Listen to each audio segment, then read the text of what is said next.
tonight in Mr. Tannehill. Then we bring in the new hair. The new hair. Different style of hair. Yes. I think Tannehill was more of the mullet look. No one has asked him but the definitive question, what does he use for his hair yet? We have not gotten I know that answer. It's obvious. He uses Prel. uses Prel. Is that a fact? Do you have that on? You don't even know what Prel is. I know the shampoo brand. Yes. Yeah, I mean you ever see the Prel commercials with the guy with the gal with the long hair? Have you ever seen the Herbal Essences commercials with the same type of thing? They all have swirling chocolate in the commercial. Like that's our next question on the website. What shampoo does he wear? Head and Shoulders, Prel, or you could get the same kind of deal that Polamalu got in the NFL for that Head and Shoulders deal. All right, 800-956-7266. What I want to do here in this first half hour, we're going to open up the express lanes here on Sports Talk, which means you call in, we stop what we're doing, and we go to your phone calls. We could be talking to President Trump. We could be talking to the Pope.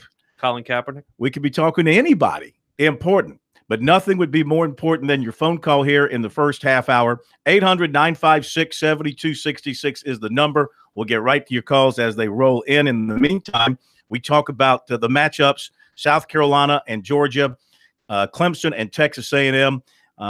Last real opportunities tonight to kind of break it down analytically and kind of get your brain in place as to how you think things are going to play out this weekend.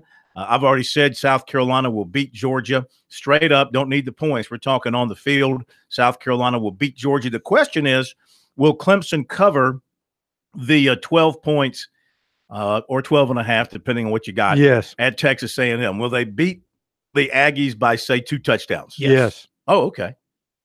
Yes. Mm-hmm. Here's the thing. I know that Dabo tries to play this in the opposite direction as a motivational tactic. The chips are on his side. He knows what Jimbo is going to run. Jimbo does not know how to stop what Dabo runs with his personnel. Jimbo doesn't know how to run the offense with his personnel against Dabo and Brent Venables' defensive scheme, in my mind. Mm-hmm. That's a harder hill to conquer, in my mind, for Jimbo than it is for Dabo to figure out how to run his offense against Texas A&M scheme, and also how to figure out, from Brent Venables' perspective, how to stop the scheme that he knows from Jimbo Fisher, because Dabo said earlier this week he knows the DNA of Jimbo Fisher. You cut him open, what does he want to do? He wants to run the football. He wants to run pro-style sets. He wants to run play action. Yes, they have more spread-oriented type personnel that they inherited from Kevin Sumlin, and we'll talk a little bit later on this week with Mark Passwars about how he is trying to mold the old and the new when it comes to the play calling. But like we've seen over the course of the time, Dabo seems to have Jimbo's number, at least over the last couple of years. Mm-hmm. Well, I mean, he is 4-4 against Clemson lifetime. I know, but the last 3. Yeah, I give you that. Florida State was not the Florida State. Oh, we have to interrupt our conversation to go to the express line. We go to Glenn in North Charleston on the express lanes tonight. Hello, Glenn. How you doing? How you doing, Will and company? We're all good. Hey, I was wondering, I think the hometown advantage will make Georgia lose the game by 7 points, by a touchdown. If they get that student body in there and they get noisy and, cheering Carolina on, I think the hometown crowd can really make a difference. And I think Carolina can win by 7. And Clemson, well, I'm sorry. After seeing the first game, 56, I know they didn't play anybody, but I think Texas A&M's on the roll. And I don't think they're going to be scared of Clemson. What? And I think Texas A&M's going to upset. Are you kidding me? No, I'm not. Are you kidding me? They have a quarterback who last year couldn't complete more than 55% of his passes. He's better this year. Yeah, but you're talking about after one game against Northwestern State, you're convinced? Come on, man. He had some good moments last year. Oh, come on. That team was trash last year. I don't think the overconfidence of Clemson. I could be wrong, but I don't think they're going to be in no playoff or no national this year. People talk about... I think this is their first loss. Yeah, I appreciate that, Glenn. I think you're completely incorrect. Texas A&M we talk a lot about the home field advantage of Kyle Field. It hasn't really meant much for them in the last 11 matchups against AP top 25 teams. They're 3-8.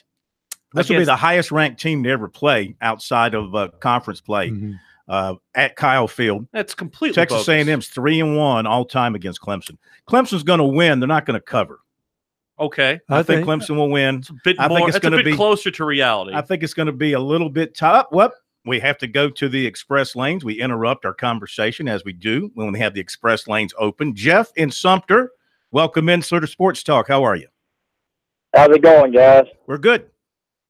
I was just going to holler at you guys. I tell you, this Georgia-South Carolina game, I think it's going to be a lot closer. I'm a Georgia fan, being from Georgia, but I think it's going to come down to the fourth quarter. I mean, whoever's got the ball, I know that they got the dogs by, I think it's like 9.5. The spread keeps changing, but I honestly think that's what it's going to come down to. That's one of the points I wanted to make, that whoever's got the ball in the fourth quarter, I mean, both teams, is kind of up in the air. The teams that they played the first game of the season, I mean, that was kind of a start off of the season type game just to get the boys warmed up. We're really going to see what they're made of this weekend. But I want to see what you guys had to say about that. But one other thing, I heard that Nike nicked the Alabama Nick Saban. They nixed the contract with Nike. I wanted to see what you guys had to say about that and see if you knew anything about that. I hadn't seen that, but maybe something has come down this afternoon. You see anything about that? No, I hadn't. That'd be a lot of money they'd be nicking if Nick did that. I do not disagree with you. That's a false Facebook rumor, according to Snopes. So I am certain it's going to be a fourth quarter game. It usually is when these two teams are good playing in Columbia, or for that matter, when USC is really, really good and playing in Athens. But being good, being at home, I think South Carolina will take this into the fourth quarter. Tyler says Clemson will have Texas A&M in the fetal position by the start of the fourth quarter. He tweets us at SportsTalkSC. South Carolina loses one advantage. Mike Bobo is not calling the plays up in the booth. Well, maybe they gain an advantage by having their new guy calling the plays. Plenty more of your phone calls and also our breakdowns of South Carolina versus Georgia, Clemson versus Texas A&M.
This is the place to talk Tigers, Gamecocks, and more. Sports talk across the state on the South Carolina Radio Network.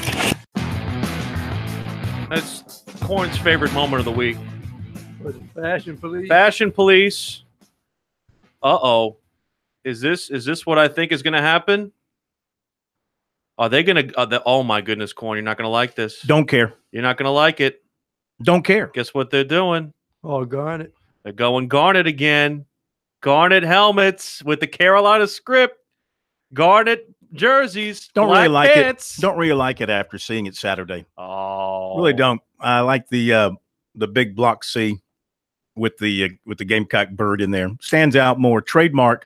You know, I don't know if they are gradually trying to switch everything to this Carolina script. I saw a tweet by former Gamecock catcher Griner, and Grayson Griner, and he had some pictures of some stuff that USC had sent him. It was all in the script form, Carolina in the script. And, you know, maybe they are. Maybe they're trying to change the brand to that. I mean, some of their videos and stuff they put out with the little video with the little brand stamp at the end is still the block C with the bird and all that kind of stuff. Their TV stuff. So we'll see. But you know, I personally like it from a viewing standpoint. I like the block C, the big block C with the bird. That is your prerogative. 800-956-7266. The express lanes are open, so you can jump right through whatever we're doing.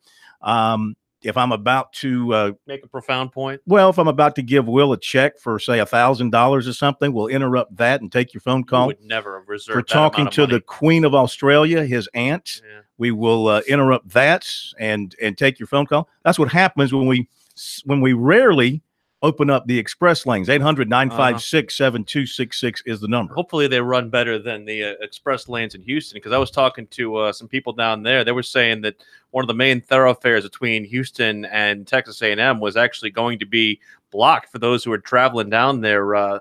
They were saying there was going to be some traffic issues going up there because of some construction happening on the main thoroughfare up to College Station. But at least now, from that standpoint, they have postponed that construction because of rain. Sorry to jump in on you, pal. We go to the express lanes and we go to West and Florence. We just break right in on the sentence when we go to the express lanes as they are lighting up. Trying to finish a sentence. It's okay, though. No. It's when the express lanes are open, everything stops. West, Florence, how are you? Hey, Phil, it was nice to see you at Darlington working. This is over News 13. I work over there. And yes, sir. See you roaming around and everybody coming up to talk to you and Harry Tharp coming up to hug you. It's just kind of nice to see that you're really welcome back here in the PD. Well, those are just people I owe money to, so they were trying to hunt me down. They found me. I see that. Question. I don't know if you saw A.J. Allmendinger, and I know it's NASCAR, and I know you guys want to talk football, but I don't know if you saw A.J. Allmendinger's tweet, but about some news coming out for him, and he had 7 times beside his name, and he said, "Stay tuned for some news." Have you heard anything about that? I'm not saying he's going to take the 48th place, but do you think it's a plan in place for him to eventually start driving the 48 for Hendrick? We're trying to figure it out down here on my NASCAR buddies, and we can't figure out what's going on. Yeah, I haven't heard anything. I tell you, we'll have Monty with us tomorrow night, and we'll ask him. Of course, the NASCAR world was shook up this week with the announcement that Furniture Row is going away. The defending champion is closing the doors. That's hard to believe. That's a real shock to NASCAR when you have a situation where the championship team can't get the funding to stay operational. And they're competitive. I mean, Martin Truex Jr. is still winning a bunch of races, but I was really sorry to see that. I haven't seen anything more on that, but I'll let you know if we run across something. That's cool. All right. One last thing. I'm a Lake City grad. I got to cover the Panthers and the West Florence Knights tonight. Do my Panthers have a chance to beat West Florence? I'll hang up and listen. Thanks, dude. Okay. I don't think so. I'd lean towards West Florence. Why? I don't know. I'm just giving you an answer. You ask a question, we give you an answer. Let's continue on the express lines. Seth in Gadsden. Gadsden or Gaston? Gaston. Yeah. Hey, Seth, how are you? All right, man. How are you? We're good. Good. I was thinking about these two games. Being a Clemson fan, I think this game against Georgia and South Carolina is going to kind of go like our game did in 2014 down there with Deshaun Watson that first year. You know, Clemson kind of held it close for 3.5 quarters, and Georgia just kind of put their foot down in the fourth quarter. I think that's what's going to happen Saturday for the Gamecocks. I think Georgia's depth, is going to kind of come through in the fourth quarter, and they're going to be able to kind of pull away. I'm giving South Carolina a lot of credit. I think they're going to be able to, to hold it close, and maybe if they can get some turnovers early, maybe early in the second half, they might have some momentum. They may pull the upset. I think the game is definitely be a lot closer than a lot of people are going to give them credit for, but I think Georgia's probably going to pull away late just based on their depth and experiences, big games and things like that. Does anybody think, like I do, the Gamecocks are going to win? Anybody out there think the Gamecocks are going to win? I think it's possible. I know Rick Sanford and Teddy Hefner were going back and forth this morning. I don't know Rick anything. said they were going to lose. Rick said they were going to win. What does Teddy know? He's a Jet fan. True story. Well, the thing about it, when people talk about experience, Georgia has 7 new starters on defense. Where is the experience? Mm-hmm. But they're just good players. I mean, they're good players. We know they're good players, but they're not the guys they had last year. Here's the thing about Georgia. So much about what they have to do is basically maintain the ball game. If they have this ball game go out of control and it turns into a seesaw shootout battle, that favors Carolina. If Georgia can control the game and control field position, especially like the way they can with their special teams and McCole Hardeman in the kicking game, that's certainly something that goes to their advantage. What? It's Georgia still has not issued a 2-deep depth chart. No. It's unbelievable. They're the only team. Let me check here real quick. I'm looking where all the teams release their notes and their depth charts before the games, and they're the only SEC team not to enter a 2-deep depth chart. 15-yard penalty to start the game on Georgia. Kidding. What's your pick on Clemson? That's the thing. Clemson, a lot of teams having in big games, they seem to run away in the first half and then the second half kind of hold on by the skin of their teeth. I'm kind of hoping they don't do that this weekend. Like the Louisville game from a couple of years ago, Notre Dame, kind of seems like a trend. It seemed like take the foot off the gas in the second half. I'm kind of hoping to keep the foot down.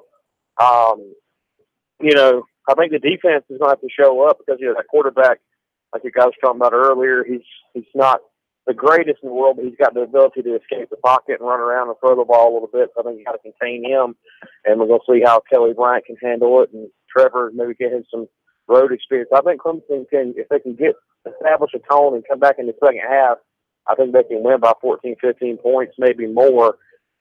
You got to give A&M credit with the home field advantage there, but I think Clemson has the capability of winning by double digits. Okay, thank you very much, and that would be a cover for the Tigers. Express lanes are open, and they are smoking here on a Thursday night. What are you smoking, Will? Nothing currently. Tiger Brian, welcome into Sports Talk. How are you? That might subject change without notice. I'm doing great, man. I like playing smoking at night when you have to put express lane. Like much as I call in, hey, it's always express lane for Tiger Brian. That's right. You have the secret number. You know the secret number. Yep. Right. I'll tell you what. I think if Carolina, if they can, y'all talking about them 2 games. If Carolina can stop Georgia from running, I see Carolina winning. But if they can't stop Georgia from running the ball, it's going to be a long day, long night for Carolina. That's usually the case against Georgia, is it not? I mean, the other team has got to stop Georgia's running game, and I still say their tight ends play such a big part in what they do. Their offense is really, really good, really dangerous. This will be a huge test for South Carolina's defense. And then again, I think South Carolina can move the ball against Georgia's defense and score some points. I go back to what Will Merritt said last night, and far be it for me to sound like a soothsayer when I quote the great Will Merritt. The great. I have to still see it. I'm a show me guy. I went to that show me state school out there in the flyover states of the Midwest. I got to see it first. I need to see them win a big game under Will Muschamp before I can actually think it will happen. I think you're right. I think you're from the show me state. Yes. This is the prove me game for USC and Will Muschamp. Sorry if I'm a doubting Thomas. Hey, you like that? The prove me game? I think it is a proving game for South Carolina. Year 3, it's time. You're year 3 into your coaching regime. It's time to prove it. Does anyone think Clemson's good? Who do you think is more likely to lose, Georgia or Clemson? Oh, Georgia, clearly, in my mind. All right, we'll hit a break. We had one caller say that he thought Clemson was going to lose. Well, yeah, he'd been smoking something. Apparently. We got the coach and the quarterback coming up.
time for the coach and the quarterback. As we do every week here on Sports Talk, we talk to former coach, assistant with the Clemson Tigers, and briefly with the Gamecocks, Mr. Chuck Reedy. Of course, the former Gamecock football great Steve Tannehill joins us as well as we do coach in the QB corner. And don't forget, for Coach Reedy, former head coach at Baylor, where he earned the nickname Ground Chuck because he went an entire game without throwing a pass. Did you ever go to Czech Stop down there when you were in Baylor, Chuck, or no? In West Texas? You ever go to Czech Stop in West Texas when you were down there in Baylor, or no? Well, yeah, no, I know exactly where you're probably talking about. It's in West. Yes, Texas, it's in West Comma, Texas. Yes, that's exactly right. That's about 30 miles from Waco. Get a little some kolaches down there. Gotta love it. Oh, that's exactly right, man. You're right on it. See. All right, it's good to have the coach with us. We'll have the quarterback with us in just a moment as Steve Tannehill was wrapping up a little bit of business, and he said call him back in about 2 minutes, and so we'll have him on the line. But we will begin with Coach Reedy as we look ahead to what is now the first really big weekend of college football as it pertains to USC and Clemson. Let's begin with the Gamecocks since they play the early game, Chuck. And, boy, optimism is high. I think there's a lot of confidence on the South Carolina side, not just based on last weekend, but just based on what they've got coming back and maybe what Georgia lost some on defense. I think maybe that gives the Gamecock faithful something to hang the hat on, and that is, yeah, Georgia's got talent, but they had to replace a lot on defense.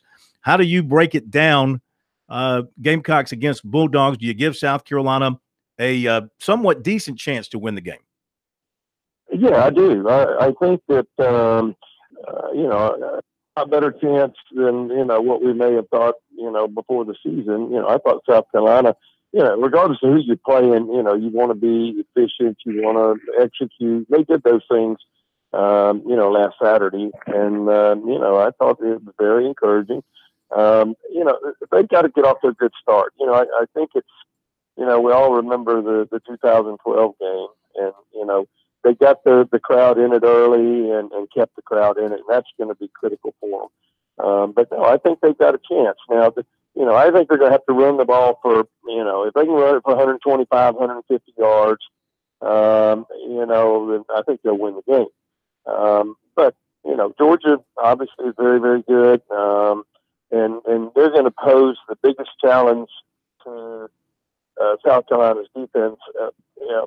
Certainly the front 7 or so of their defense that they'll have all year. Their offensive line, according to Pro Scouts, is the best in the country. And, and they've got good backs. I mean, so they're going to try to run the ball right at Carolina. And so they've got to be able to stop the run, at least slow it down. Mm-hmm. Having a miniature-sized football mind that I have to latch on to little things that I think are important. You don't have to laugh at that. Well, no, you're agreeing. You're a brilliant football mind. But anyway, go ahead. Anyway, Georgia, going back to Dooley's days, and even as they've gone through a few different coaches, the tight ends just always seem to be integral to their success, whether it's receiving or blocking, and they've got 2 really good ones. How do you deal with that if you're the Gamecocks trying to contain that running game? Well, it makes it very, very difficult because, if South Carolina's going to stop the run, they're going to have to get their linebackers very involved.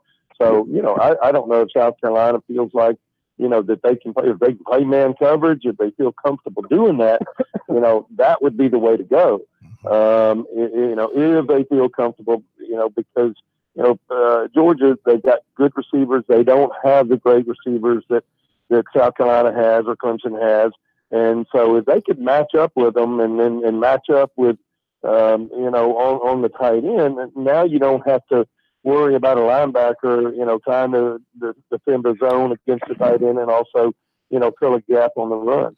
We bring in Steve Tannehill, of course, the former Gamecock quarterback now, to talk about Georgia and South Carolina. And, Steve, I know that we really can't draw much of a conclusion based on the opening week of play, but I would at least say that South Carolina's offense was eye-opening. Would you say?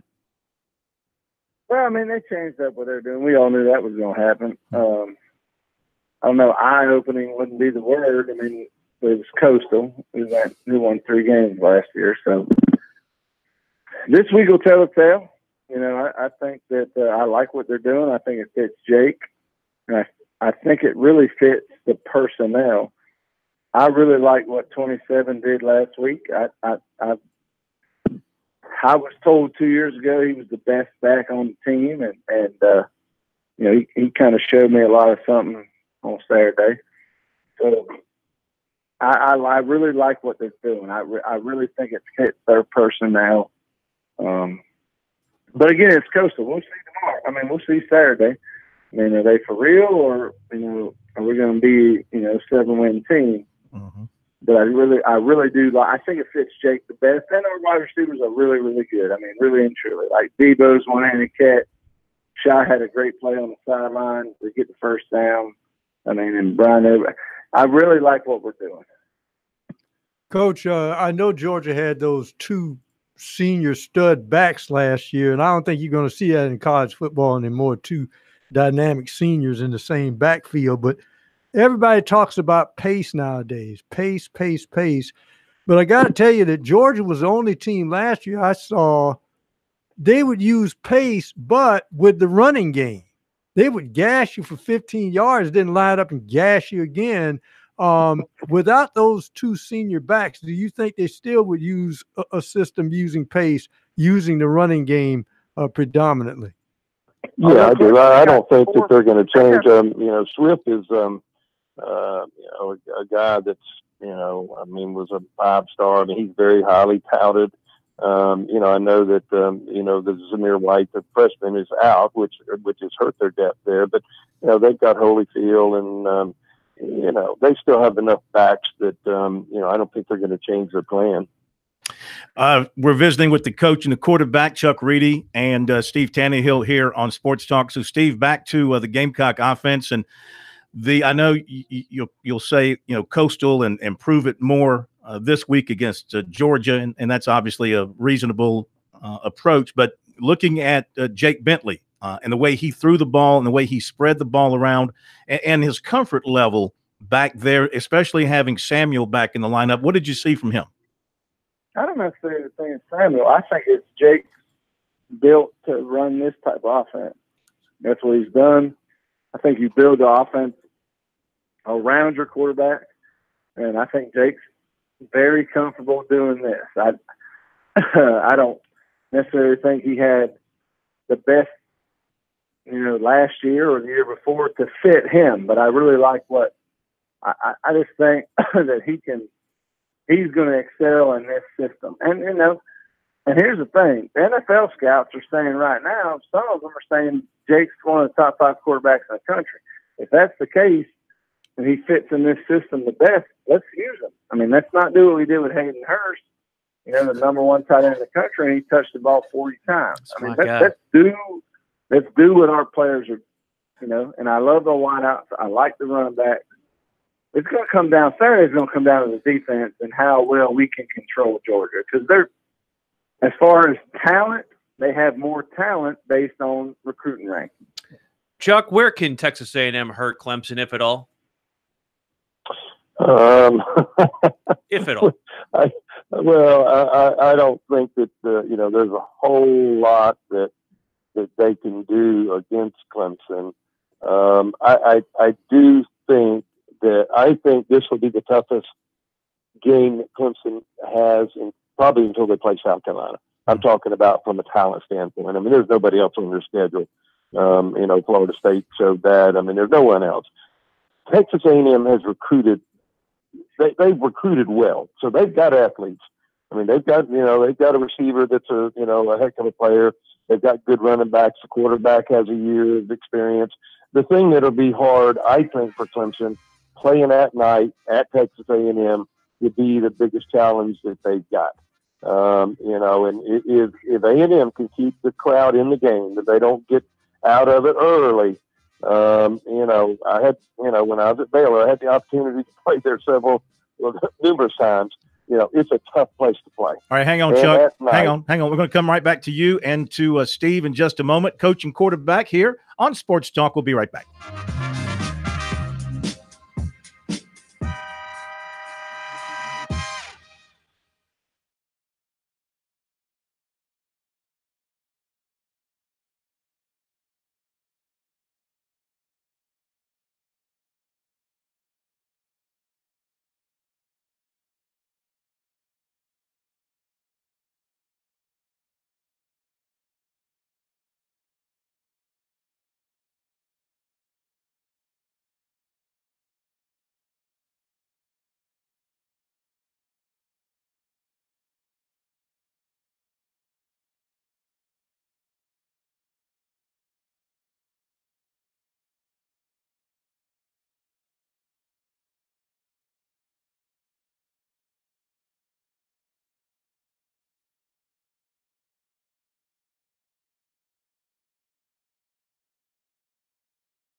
These guys, they never sleep. Check them out on the web at SportsTalkSC.com. Now, more of Sports Talk on the South Carolina Radio Network. We're back on with the coach and the QB, predicting and getting ready for South Carolina and Georgia, Clemson, and Texas A&M. We're speaking with the former Clemson assistant, Chuck Reedy, the former Gamecock quarterback, Steve Tannehill. And Chuck, you were talking about your experiences at College Station. This will be my, I think, 5th or 6th time down there for a game, and every one of them has been filled. And of course, they've added on and on to the edifice there. They've been a lot of renovations. What is the experience like playing at Kyle Field for an opposing team? Well, it's unique in the way this stadium is built. It goes up. I mean, and it just seems like the fans are right on top of you. And of course now, like you said, they've added another 20,000 since I was there.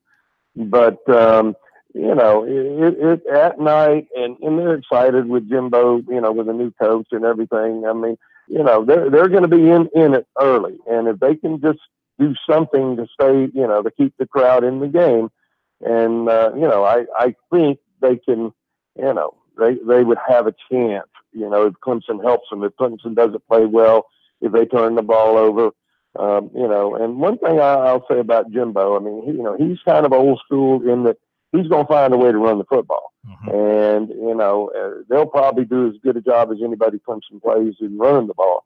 And, if they can, sustain some drives and, like I said, keep the crowd involved and, get Clemson, into the fourth quarter with the crowd in the game, anything could happen. Steve, my thought on the Clemson quarterback situation, and, I think Dabo and company, they said they're going to play two quarterbacks.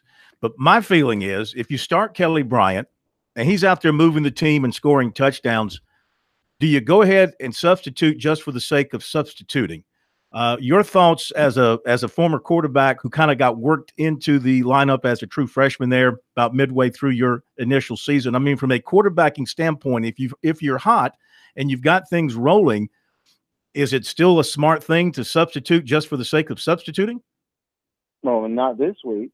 But he's going to have plenty of opportunity to play. The ACC's terrible. Look at the rankings. I mean, who does Clemson play? And Coach said it. I mean, really, Texas A&M's not a top 25 team. I mean, who do they play? They don't play anybody right now in the top 25. So the youngsters going to have ample opportunity to play because Clemson, as far as talent, is better than every team they play by far. I mean, there's the ACC's, and I mean, it's terrible. Mm. And so, I mean, the young guys don't have plenty. This ain't the week that you play them. This is maybe your toughest game all year. You never know what happens come November with South Carolina, but, I mean, it is on the road. Maybe you put them in a series at some time if you've got them in control, but I don't see any. Clemson's going to win every game if they come out and play by a lot of points. Their schedule is by far the easiest in a long time, and they're so talented. I mean, they've recruited great, and Dabo's done a great job. But I mean, really, look at the schedule. They don't have a tough game all year based on what the ACC has done. I mean, it's not the SEC, and I'm not a homer because I played in the SEC, but just look at the rankings. And the best of the ACC both got beat by the middle of the rank other teams, mm-hmm. by teams that were ranked lower. So you can't put anything on the preseason rankings. But I don't think this is the week to play the young guy. I think he gets plenty of opportunity to play this year to make him ready for week one next year. And maybe the ACC will get better, and he'll have significant playing time, which matters. But I don't think they mess up Kelly Bryant, and they're going to win every game. Steve, you've made it quite clear about the underutilization of the tight end. South Carolina has a couple of tight ends that are solid receivers, but don't have the height of Hayden Hurst. But you can tell the pass catching ability of Crosby and Keel Pollard. How much, in your estimation, should they be utilized in this offense? Well, I I think they should be utilized. But I really like our 4 wide receiver set. I think it's better to put 4 wideouts out there than it is to put a tight end, unless you're going to try to run the ball some. Now, 3 wideouts and a tight end is tricky on defense coordinators, no question. But our tight ends are, just like you said, primarily not the biggest guys. We never used Hayden Hurst in 2 years like he should have been used. And hopefully they'll incorporate the tight ends. I go to the church of Hayden Hurst's underutilization as well, Steve. So this is music to my ears. I mean, it's a fact of life. I mean, this guy got drafted in the first round. He had 40 touches. I mean, come on. That's terrible, you know. How do you let a first-round draft pick not touch it? And Debo got hurt. I don't think Debo's a first-round pick. You know, I think he's a very talented wideout. But you're talking about first-round pick wideout or first-round pick guys. I'm not sure Debo. I think Debo's great. He's never stayed healthy, but he's supremely talented. But I think we need to use him some. But I mean, I think we put him in there. I'd rather play with the 4 wideout set than I would put those tight ends in. Now, I do think it helps if you're going to try to run it down. But I mean, we got to let. I said it last year in every big game. We've got to do everything we can to win. And I hope that now the offense coordinator will try some things to give us the opportunity to win. We can't line up with Georgia as far as best players on the field. We're not there yet. But if you can make some things happen and stay in the game early, and with our crowd, we have a chance. But if we just go toe-to-toe with the best of the best, we're not the best of the best just yet. All right, Chuck, before we go, I want you to address Clemson quarterbacking. And, you know, you're the offensive coordinator. You start, you know, Kelly Bryant and say things are going well and the Tigers are scoring. And, you know, it's early, but they've scored like on 3 straight possessions. Do you substitute the youngster for the sake of, you know, sticking with your 2 quarterback concept right now, or do you keep the older guy in the ball game? I think they're going to play Lawrence because he brings something to the table that Bryant doesn't bring. And with the receivers they've got to have a guy that can get the ball to them, you know, and you know, Bryant may do that, but you know, consistently he hasn't proven that he can do that and that he can throw the deep ball effectively. So I think they'll play. Well, I think they'll play both. I think he'll play both of them all year. I don't think they'll ever settle in with one guy because, like I said, each one of them brings something to the table that can help them win. I believe the same exact thing, Chuck. You know, well, I'm sorry. I want to follow up. I'd have to fire you. I'd have to fire you as my offensive coordinator. If you benched my quarterback who led us to 3 straight touchdown drives to open the game, and you benched him for a freshman because you want to see them throw the football, I'd go Danny Ford in your ears. Okay, I'd go Danny Ford all in your ears. I just think that they're committed to playing both of them, and you know, now if Bryant goes out there and 3 touchdown drives and Lawrence goes in there and throws an interception, well, you know, it could get to the point where, you know, if one guy's not making good decisions and the other guy is, I mean, then they may go with one. But as long as both of them are playing well, I mean, I think they'll play both of them all year. And, you know, I want to follow up a little bit on what Steve was saying. I think Clemson's biggest problem is the fact that the ACC is so weak and their schedule is so bad that what is going to happen to them, they're going to get in the playoffs. There's no doubt about that unless something terrible happens. And they're not going to be tested. And it happened to them last year. You know, when they finally played somebody that was of equal talent that could line up and physically match up with them, you saw what happened. And I think it hurts them, you know, by the ACC being as weak as it is. And until somebody comes along that can challenge them, you know, I think it's a disadvantage for them. Guys, thank you so much. Great stuff, as always. The coach, Comeback Shack down near Charleston Southern, and the quarterback Group Therapy over in 5 Points. Check them out. We'll talk to you guys next week. Top of the hour break. We'll be back.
Round 2 of Sports Talk up next with your hosts Phil Kornblut, Will Pelagic, and the Professor Tom Hayes.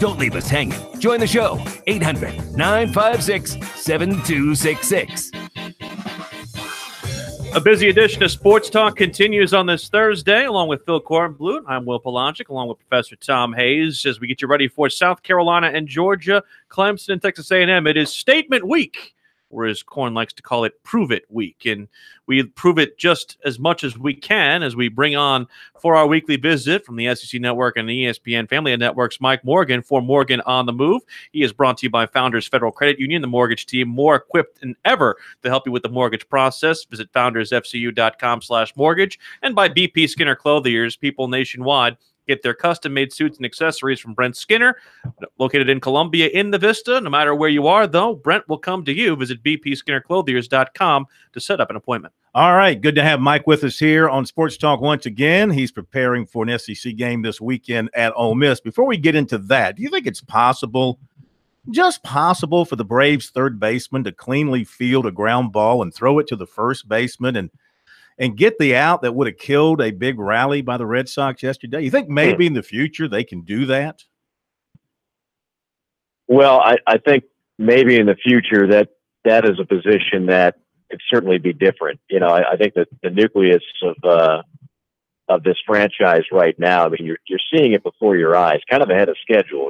You know Acuna, you obviously know Freddie Freeman, you know guys like Ozzie Albies. I mean, these are the guys that are going to be the focal point moving forward offensively, and we've seen pitchers, of course, really make strides this year.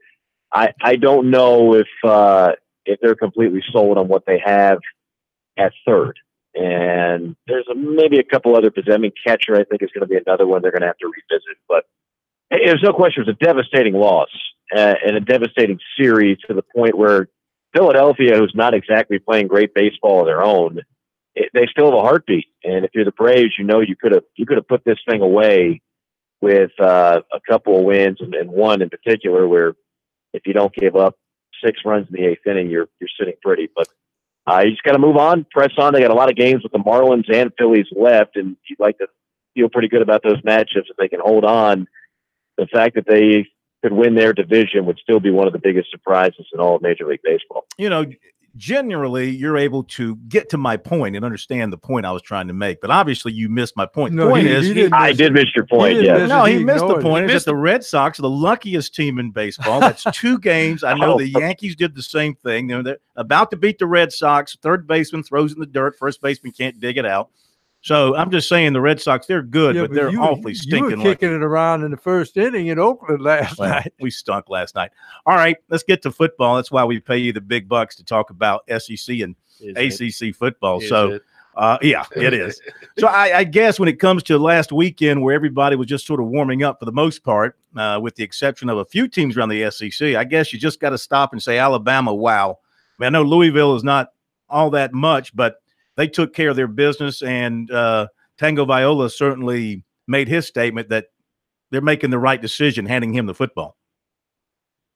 Yeah, you might have been on vacation a couple of months ago in the summer. I think Will asked a question about where I thought the Alabama quarterback situation was going to go. And for me, it was, I don't want to say a no-brainer, but it was pretty convincing to me it was going to be Tua. And that the only way you would start Jalen Hurts, it's almost like a stunt of sorts to try to prevent him from transferring or prevent any type of distraction by benching a kid who's 26-2 as a starter, which is obviously unorthodox.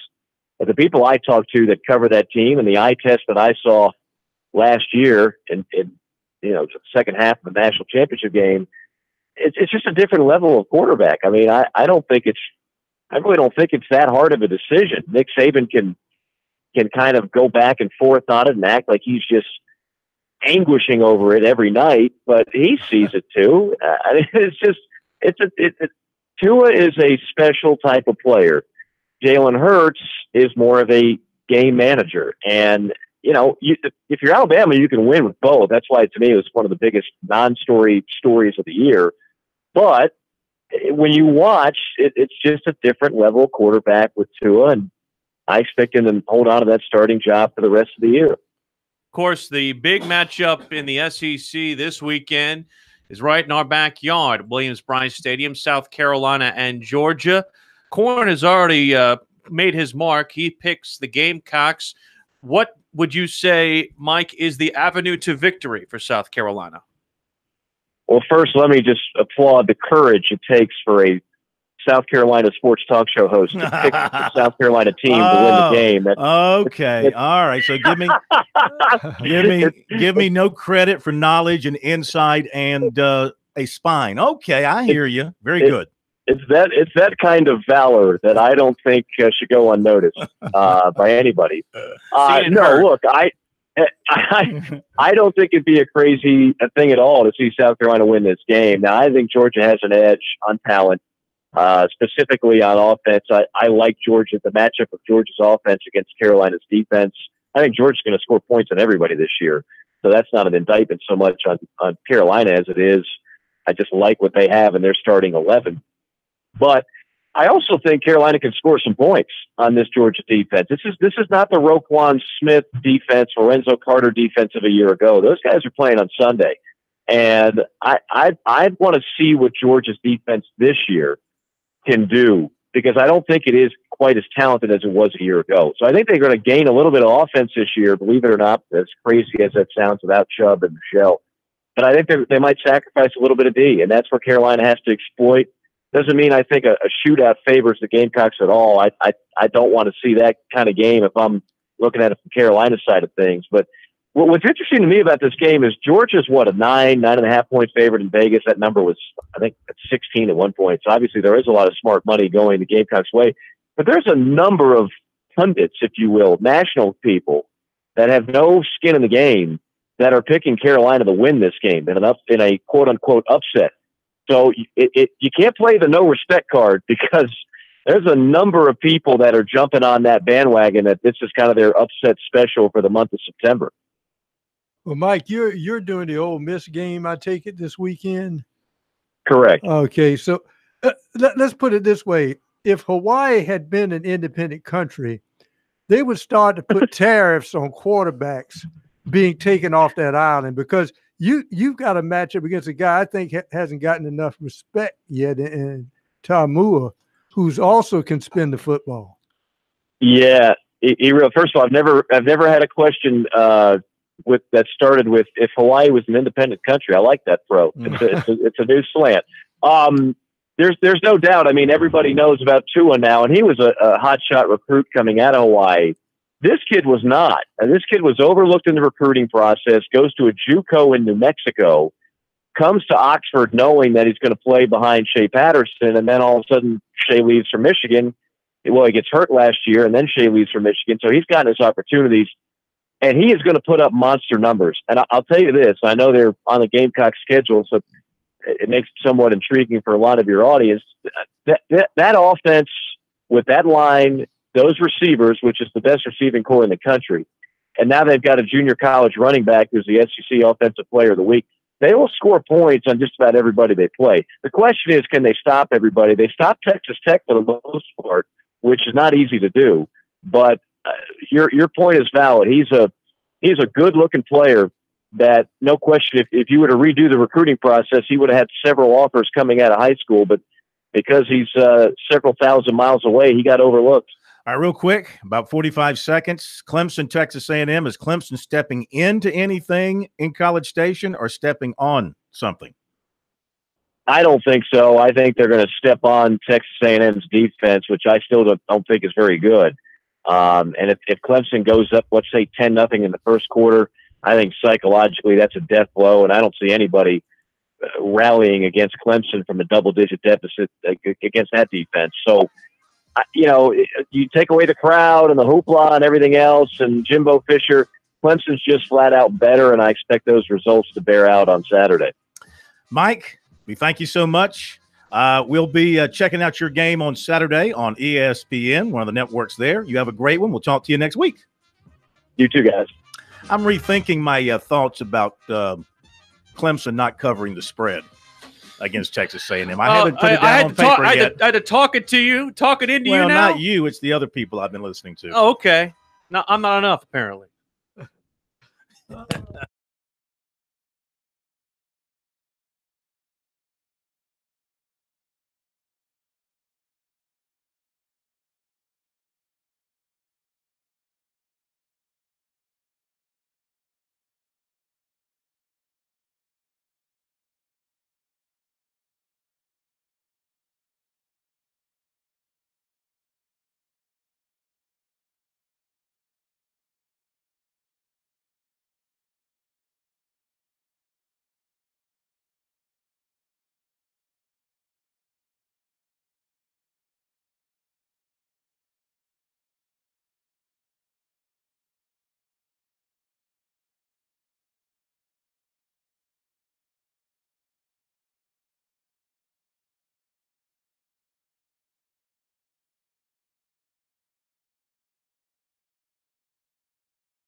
Sports Talk is the sports talk show of Main Street, South Carolina. From the coast to the mountains, we cover it all.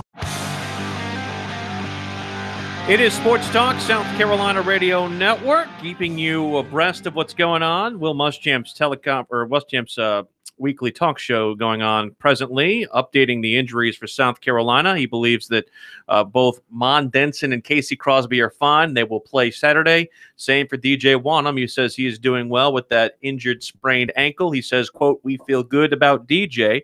So that is all good news for South Carolina. They should be at full strength. Still no update on Javon Charleston, who was recently reinstated from the ball club's suspension list off of basically entering the pre-trial intervention for the allegations shenanigans that took place and the incident that took place over the summer.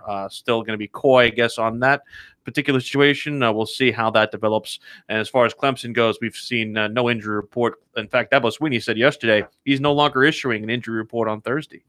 So that's getting like old Kirby Smart. No depth chart, no injury report. Keep you guessing out there. He wants. He's trying to keep people guessing who are basically betting from the gambling standpoint now. What are you talking about? The legalized. You can gamble on college football games now. That's now legal in certain states. I did not know you could do that. Let's go to recruiting. You are such a jerk sometimes. Hey, I'm up $1 after the first weekend. Are you up $1 for entertainment purposes? I'm playing with house money now. Entertainment purposes. Yes, only. of course. All right, recruiting. Defensive back Jadon Hill, Madison, Alabama today announced a commitment to Florida. Picked the Gators over USC and Tennessee.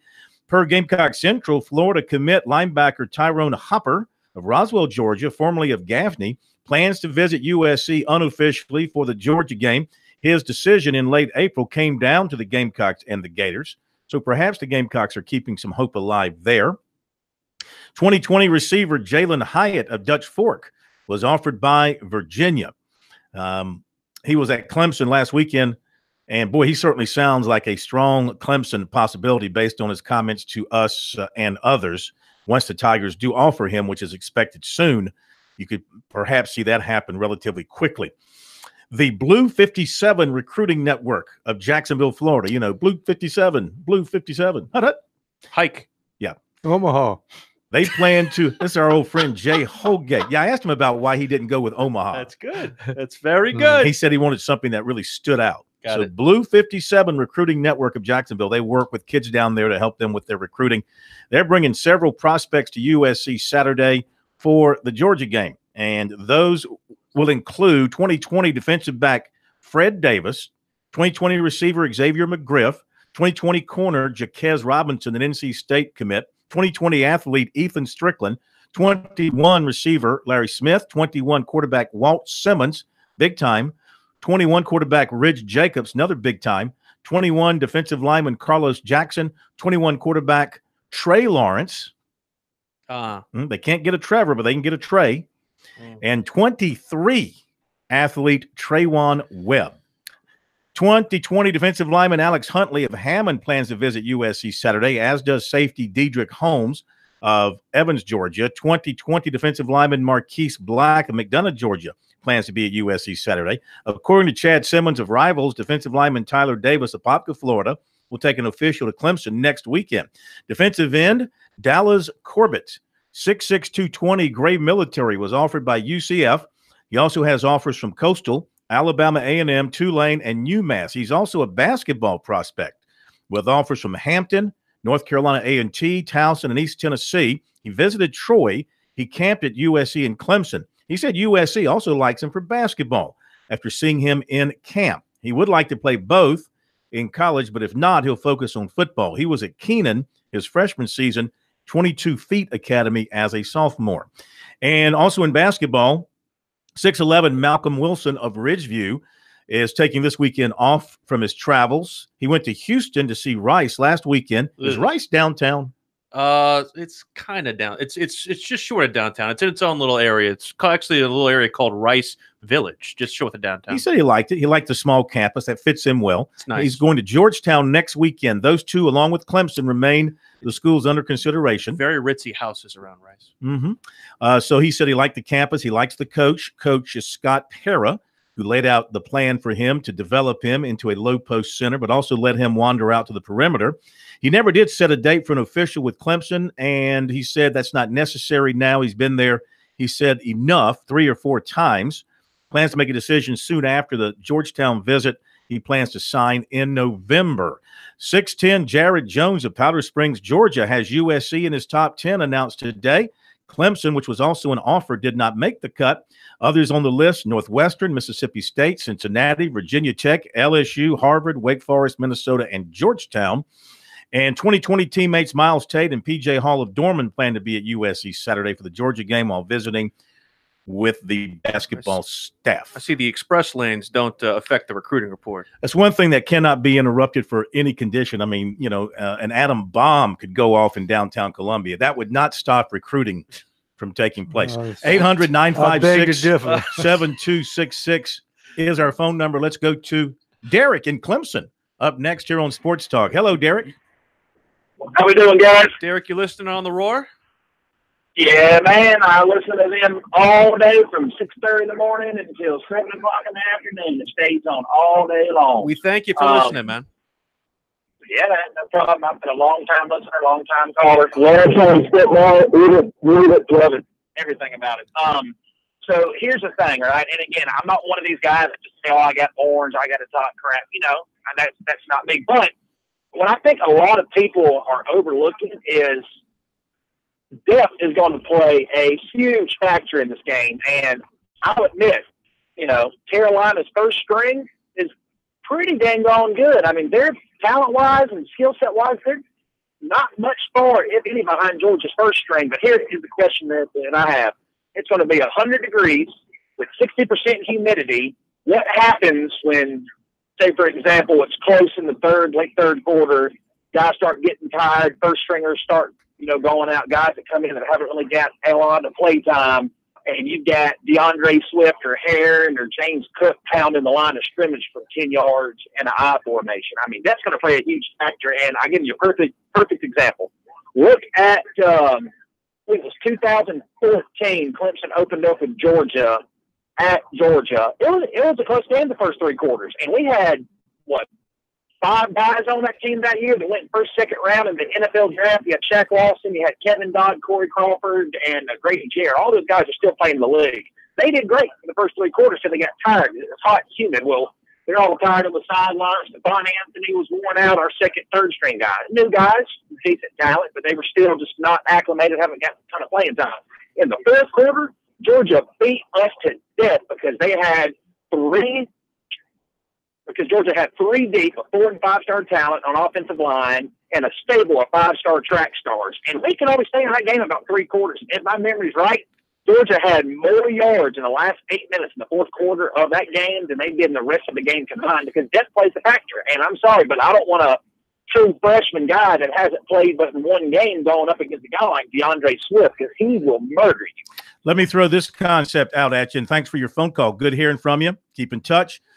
Ball controlled by the Gamecock offense. Now, this is where they have to be careful because they've got a chance here with their offense going against Georgia's defense to do some things, but they talk about wanting to go fast. I think Derek's comments are exactly spot on. They got to be concerned. This is where your offense and your defensive coordinators kind of have to be on the same page and working together.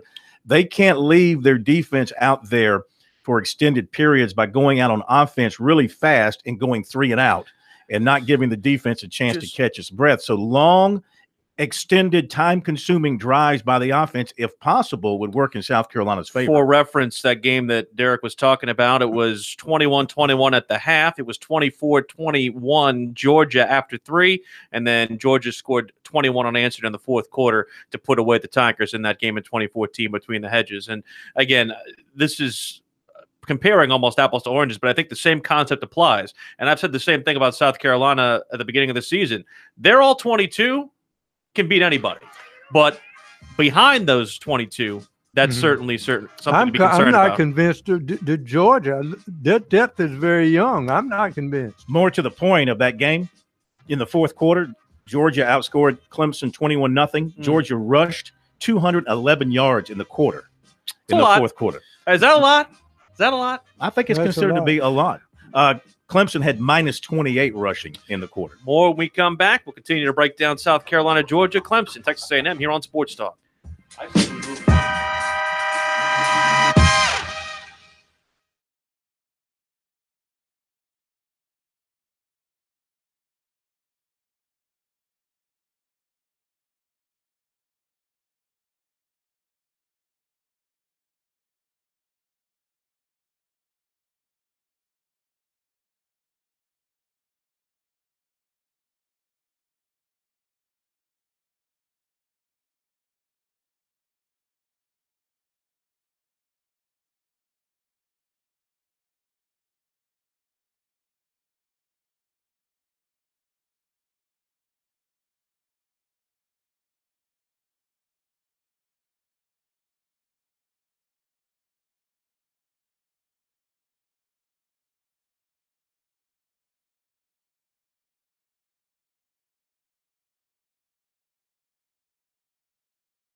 have got one open line. We have a bunch of people still to get to. We're going to preempt the money coach until our final segment to try to get more of your phone calls in on South Carolina and Georgia, 800-956-7266. Still plenty of time for you to react to South Carolina, Georgia, Clemson, Texas A&M. Yeah, we've opened up the express lanes tonight on this Thursday night. Let you crank out your thoughts on the two games. We go to, God, I mean, you know what this is going to be. Let's go to Bulldog Bert. Continuing to dispute the fact that there is intelligent life on Earth. In Saluda. Wow. Hello, Bulldog Bert. I think I'm just going to tell you up front right now, your feelings are about to get hurt come Saturday afternoon. That's just one man's opinion.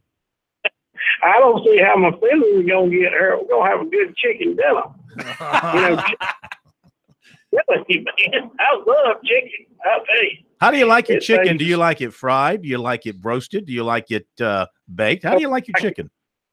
You know, you can cook it any which way you want to, but the main thing is to make sure it's in for it goes stock. I want to say something, but it's a family show. Yeah, I don't think you should say whatever I shouldn't say what thinking I'm about. Thinking about. But Yeah. It's okay. So why do you like Georgia Saturday, Bert? I mean, we're talking X's and O's here, not emotional. Yeah, well, you know, you can go back and look at the tape from last year, and you're all right. We're probably going to give up points. It's probably going to be a close game, but I think we'll endure it and win the game and go out of Columbia with a victory. Are you nervous? Are you scared? No, I'm not. I'm actually more confident than I have been in some time. I actually am more confident this year than I was last year. Well, look at it this way. Look at it this way. Well, no, you really can't, because when South Carolina beats Georgia, then the Gamecocks are going to have the tiebreaker in the East against you. You still got to play Auburn. You still got to play Auburn. Don't you play LSU this year too? At LSU. Got to go to LSU.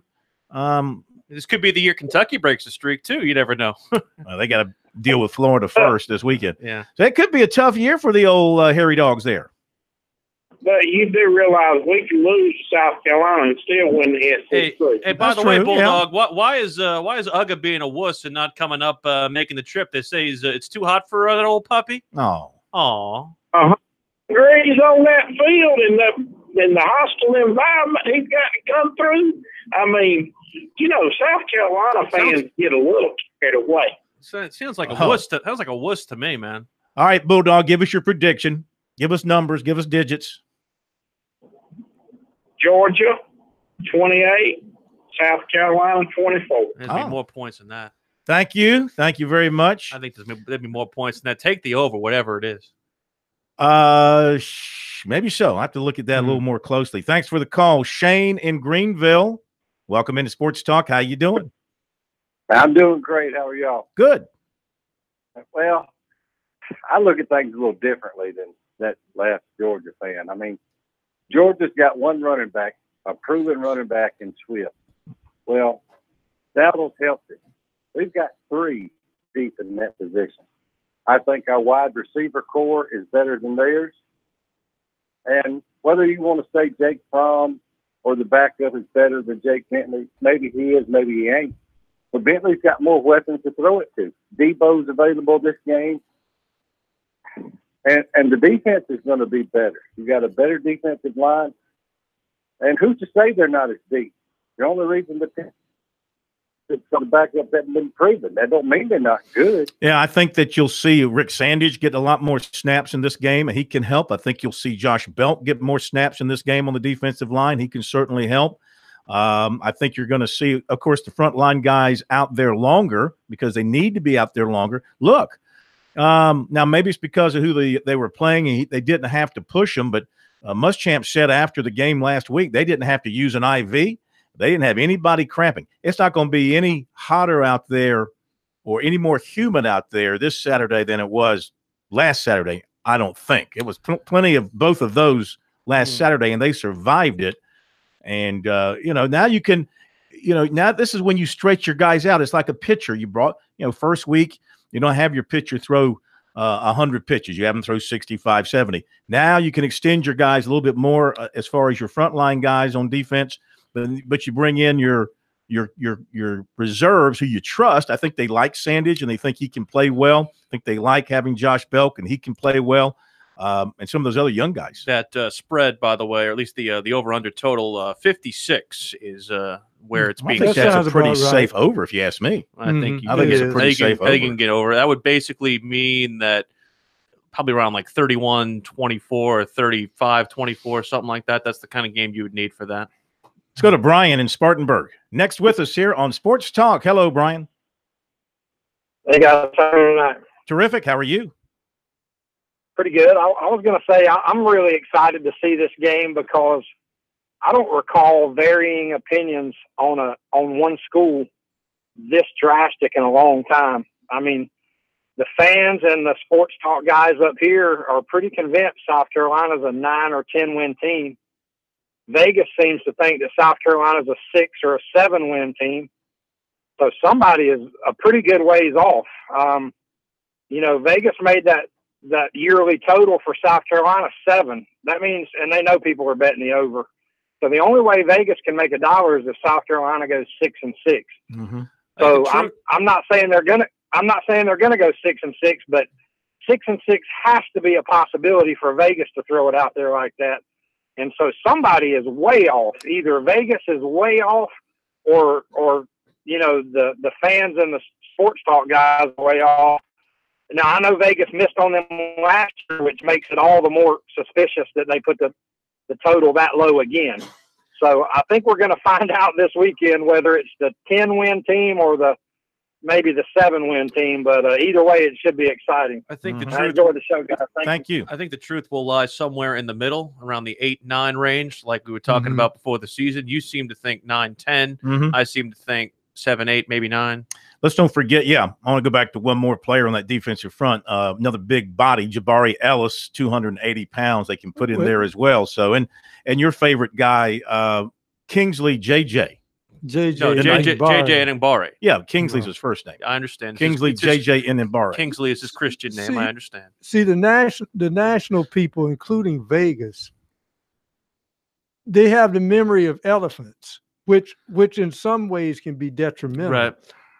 I think a lot of that is due with the fact that they still think Will Muschamp coaches at Florida. This is not the same Muschamp that was standing on the sidelines in the swamp. Do we think, speaking of, and by the way, we'll open up the express lines for about another 2-3 minutes, 800-956-7266. You call, we stop. He went 11-1 his second year at Florida. True. All downhill since then at Florida, and then gradually getting better at South Carolina. Is this Muschamp's here I am once again game? The guy that was, so highly considered coach in waiting at Texas, hired at Florida, now at South Carolina, considered by most still a college football outpost. Is this his here I am game? I said this is the best opportunity. I'm sorry. It's the best opportunity for them. Sorry, sir. I have to go to Adam in Charleston. I'm sorry. It always happens when I'm you doing talk. recruiting You just love doing that. Adam in Charleston, how are you? Welcome in. Good. Thank you for taking my call. I just want to talk about the Georgia-South Carolina game. A couple of points that I think are really important as far as the South Carolina offense goes. And I think that Jake Bentley really needs to come out strong. He needs to push the ball down the field and establish the fact that we have a strong passing game. I mean, obviously with Rico Dowdle and Tyson Williams, we know that we're on the but I think we need to establish the fact that we are definitely dual threat on offense and put a little pressure on that young Georgia defense. I think that's a big key to victory. Like you guys said, I think the over is a good bet because I think we need to push the ball upfield and definitely go for a couple long shots and see if we can't get to 35, maybe even 41. If you take 2 years in the rearview mirror and 2 years in the future, this middle year, this third year, this is the best opportunity that South Carolina is going to have in this 5-year stretch to beat Georgia. Whether or not they can do it or not remains to be seen. Why do you say that? I mean, the recruiting is getting better every year. Because you have a quarterback in his third year as a starter, and I think the depth is as good as you're going to have it with the experience combined with the talent of the freshmen and sophomores. Next quarterback coming in from Cal. Last time they won, it was a shootout. Yes. 2014 in Columbia. And I think that's the only way they can win it this time. Thanks for the calls. Back in a moment.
The guys are always checking email. Send your comments or questions to talkback@sportstalksc.com. Now, more of Sports Talk from Columbia's Main Street.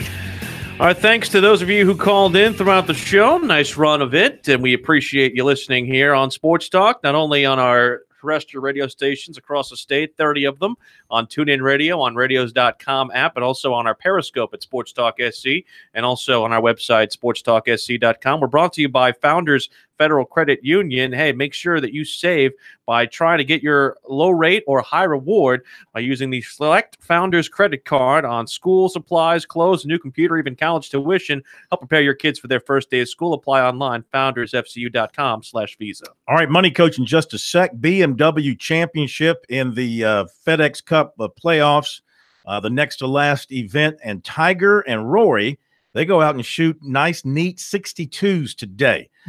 Ninth round of 62 for Tiger in his career. Xander Schauffele, a 63. Billy Horschel, a 64. Peter Uihlein, also a 64. Justin Thomas and Alex Noren, also 64. Locally, Kyle Stanley, a 67. Dustin Johnson, even par 70. Kevin Kisner, a 72. Phil, by the way, a 73. We welcome in the Money Coach, Fran Halloran, here to Sports Talk, all caught up in college football and who is showing up at games and who is not, huh? Hello, Coach. Money Coach. Let's reconnect, Brian. I think we've lost. I hear that kind of airy sound of a dead cell. So we'll reconnect with the Money Coach here in just a moment, and I'll re-ask the question about attendance and those not in attendance. I think we have the coach now. Coach, can you hear us? Hey, guys. Yes. Good. Me? Yeah. So it's all about Great. the first week's behind us and attendance. You're keeping an eye on that and who's showing up and who's not. Well, guys, I couldn't help but notice. Now, of course, it was Coastal Carolina, and the Gamecocks looked really good. And I think we'll know a whole lot more after Saturday's game about how good the Gamecocks really are. But I couldn't help but notice there were a lot of empty seats. And that brought me back to an article that I read a few weeks ago in the Wall Street Journal about college football's empty seat problem. Do you know that last year alone, college football attendance numbers dropped 3.2%. And that doesn't sound like a big drop, but it's really a huge number of people who are no longer going to the games. They've just decided that seeing a game early in the season against, maybe a cupcake, or maybe it's not going to be a competitive game. It's not a cupcake. It's somebody's going to beat your brains in. People are more apt these days to sit at home and watch it on their big screen television. And this is going to become a major problem down the road for college football. And I don't know that there's any real solution to this problem in the foreseeable future. People are just going to be more comfortable sitting at home in front of that big screen television and not being asked to pay the exorbitant ticket prices that college football is now bringing. Do y'all have a clue? Do you know what a ticket to the Carolina game is going to cost this weekend against Georgia? Try $110 face value. $110. I know because I have 4 of them. Mm-hmm. We have season tickets. We have 4 tickets, right? We have 4 tickets in the end zone near the Cockabooses. Mm-hmm. Had them for a number of years, right? Right. Ask me the last time I went to go watch a game in person. The last time you went to go watch a game, even though you've got the tickets? I don't go. You sell them? Go. My wife and my 3 children go. Why? Because even though I coached for years and I love the game, there is nothing more appealing to me right now in my life than sitting in my chair in the air conditioning, watching on my 55-inch television. All right, now listen. I gave, not that I'm, the czar of the world or anything, though really I am. But I gave anybody that wanted to leave the game Saturday, that was fine. It was brutally hot. You could not ask fans. And this is my argument. And here's part of it's part of the problem. It's also part of the solution. And you touched on it. The problem is that the schools themselves don't set the times. The times are set by television. Television could care less about the conditions that the fans have to endure to watch a game. Nobody in their right mind, if they were free to do so, would have scheduled a South Carolina Coastal game for 12 o'clock on September 1st or August 31st, whatever the date was, knowing it was going to be 100 degrees. The real field temperature was 104 at noon, okay? So you schedule that game for 7:30 in Columbia when they used to have the freedom to do so, and you've got 80,000, and it's still a little bit warm. It's warm and humid, but not as hellacious. Beating down on you. But then, but when you bring it up to administrators, you know what they do? They just smile, because in exchange for the fans suffering, come springtime, they get that $40-something million check from the SEC, and that kind of heals all wounds and sunburns. That's why colleges are not really worried about the ticket prices anymore. No. They're just not. They're not worried about it because they're going to get that huge check regardless. South Carolina even made the Wall Street Journal article. Do you realize that South Carolina's attendance numbers are down about 22% when you talk about announced attendance versus actual scanned attendance? Mm-hmm. That's a big number, 22% lower on average last year. See, that means there's 22% or roughly 17,000 people per game who are not showing up. And one of my That's going to be a problem. One of my real sore points with college athletics, of course, they talk about honesty and all this sort of stuff, but they lie so much. I mean, they really do. They want to present something that's just not factual. But I mean, it's the conferences that say you don't report actual in the seat attendance. You report tickets sold when you announce your game attendance. So like South Carolina the other day announced 75,000 for the game against Coastal Carolina. It was not 75,000. No way. Don't think there was. No. And there's been a lot of games like that. But then it shows up, of course, later in the year when they're talking about national attendance leaders. Well, you're showing your tickets sold, but not actual attendance. Clemson announced 80. I don't know how close it was to 80 because the upper deck was, I would say, 85 to 95% filled, at least the view that we had. Yeah, I have a real problem with them just not giving you, and they now in today's world with the scanners and everything else, they know exactly how many are in the house. Of course. That's exactly right. They can give you an exact number every single time because those tickets are being scanned. There's no more guesswork in this. These numbers are accurate. The Wall Street Journal did an exhaustive study. It looked at the Power 5 conferences as well as all the other conferences. And those other conferences, they're hurting even more, obviously, because they don't have the kind of revenue that the Power 5 conferences have. It's as simple as that. But this is going to be a huge problem financially down the road if something doesn't give. And again, I don't know the solution for this. But just to put it in perspective, $110 a ticket times 16,000 people who don't show up, that seems to be a very large number. And eventually those kind of things are going to start adding up when it comes to college football. Maybe not in the SEC or the Big 12 or the Big 10, but certainly in these smaller conferences, we're going to see some real problems. There are already teams out there, football teams, that are not showing a profit, even though they should be. And also, it's only going to get worse. Also unique is while you're comfortable in your living room with your 55-inch screen, there are people on the outside with generators with tickets in their pockets, and imbibing with the 55-inch screen out in the parking lot. And using portalets, too, instead of your bathroom that's 5 minutes away. Instead of my bathroom. Yeah. That's right. Money Coach, tell folks how they can reach you. 888-779-2557. 888-779-2557. Higgins and Halloran Financial Group. Give us a call. We want to help you be intentional with your money. Good talking. They're delaying the start of the Falcon Eagle game. Because? Lightning. Oh, boy. I'm taking the Eagles. Taking the Eagles, I'm laying the one. I'm taking pros Falcons. Okay. You have a great trip. We'll talk to you tomorrow night. You want some kolaches or boots or anything? Whatever you got. Bring it back. Bring them a win, maybe? Whatever. That could.